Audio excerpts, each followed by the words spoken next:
vicieux qui, pour certains pays, peut devenir un fardeau.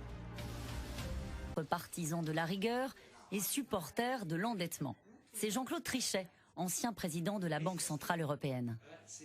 Bonjour Jean-Claude Trichet. Bonjour.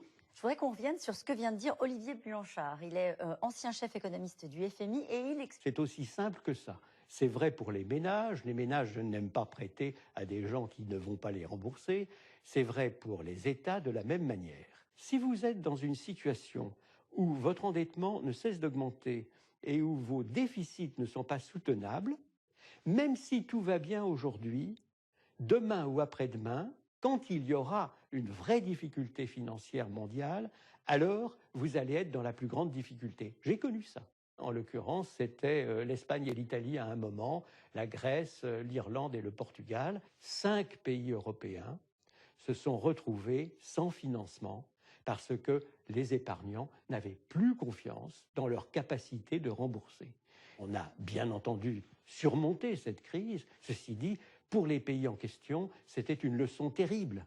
Ne croyez pas ceux qui vous disent « tout ira toujours bien ». Il faut être, encore une fois, très attentif à ça. Vous avez parlé de l'Espagne, de l'Italie, de la France, parlons de la Grèce. On a le sentiment que le seul remède pour faire baisser les dépenses publiques, pour faire baisser la dette, les déficits, c'est l'austérité. Ce que vous payez très cher avec ce qu'on appelle l'austérité, l'austérité en l'occurrence, c'est de revenir à peu près à zéro quand vous êtes à moins 15. Donc c'est très très dur, et c'est très dur pour les gens, pour le peuple, pour l'ensemble des concitoyens qui devraient diriger leur colère contre les gestionnaires précédents, qui eux ont géré très très mal et ont créé les conditions du drame qui advient. C'est la raison pour laquelle il faut être très vigilant. À quoi ressemble un pays accablé par sa dette publique? Un pays en ruine. Depuis maintenant 9 ans, la Grèce est devenue le laboratoire mondial de l'austérité et les résultats en sont effrayants.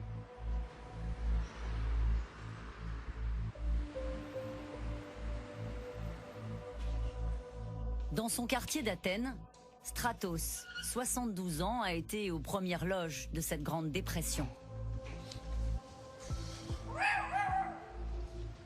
Il y avait ce local.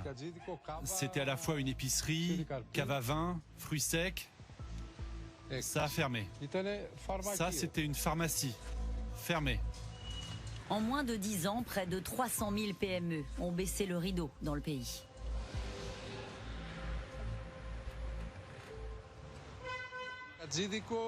Là, c'était une épicerie où l'on trouvait de tout. Tout ça, de là jusqu'à là-bas.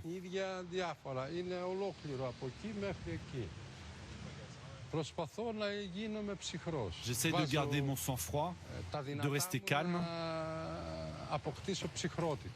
car voilà ce que vous avez sous les yeux. Désespoir, impuissance, exaspération.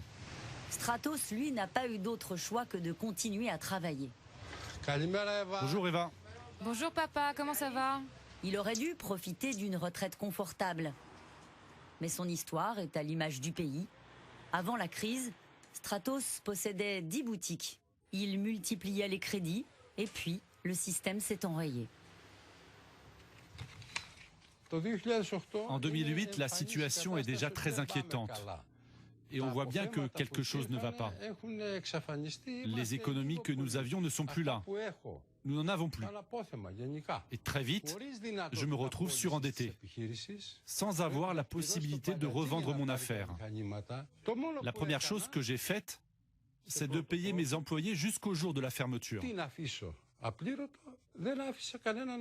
Tout le reste, je l'ai perdu. Stratos a pu conserver une boutique. C'est toute l'économie du pays qui tourne au ralenti.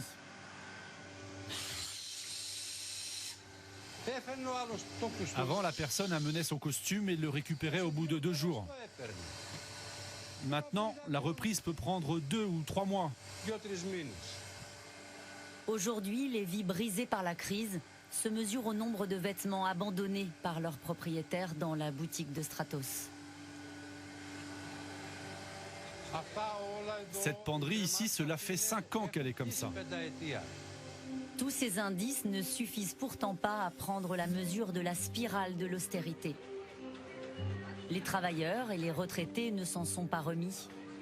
En moins d'une décennie, les ménages ont perdu un tiers de leurs revenus. Le salaire minimum a été amputé de 25%, les retraites de 40%. Si vous faites des ajustements budgétaires trop violents, des augmentations d'impôts ou des réductions de dépenses publiques, ça va avoir un impact sur le revenu des ménages, sur celui des entreprises, donc sur leur compétitivité, sur le pouvoir d'achat. Donc ce sera moins de consommation, c'est moins d'investissement. Donc à la fin, c'est moins de recettes publiques aussi. Les remèdes n'ont pas soigné la Grèce, au contraire, ils l'ont même plutôt assommée. La Grèce pourra-t-elle se relever de cette claque économique ?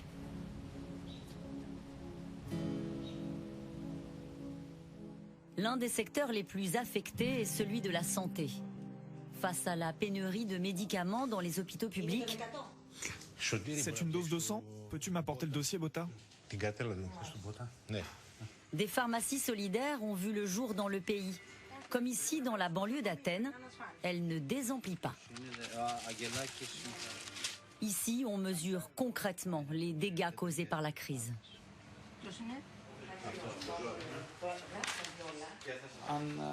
Je viens tous les mois et je récupère les médicaments dont j'ai besoin. Personnellement, ça fait 4 ans que je viens ici. Je suis très content. Grâce au centre, j'ai trouvé une solution à mon problème. Car aucun hôpital n'acceptait de me prendre en charge, car je n'étais plus assuré.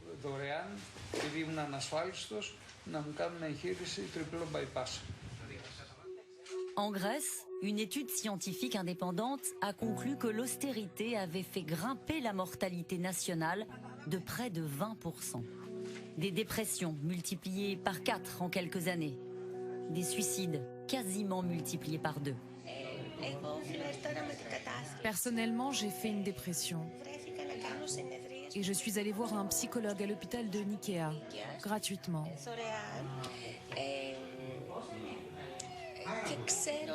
Mais je connais des gens qui sont allés dans les extrêmes. Mon époux a failli mettre fin à ses jours à 2 reprises. Une économie étouffée, mais une dette publique, elle, qui reste à des niveaux records. Il y a 6 ans, le FMI a reconnu qu'il avait sous-estimé l'impact de l'austérité et plongé la Grèce dans une crise encore plus grave. Olivier Blanchard, alors chef économiste au FMI, reconnaît qu'à l'époque, l'institution a fait une très mauvaise analyse. La Grèce est un exemple extrême, presque quintessentiel de ce qui se passe quand on fait une très forte consolidation budgétaire. On obtient une énorme récession, une énorme diminution très coûteuse en termes humains, en termes économiques, mais en termes humains, de l'activité et une diminution de la dette limitée.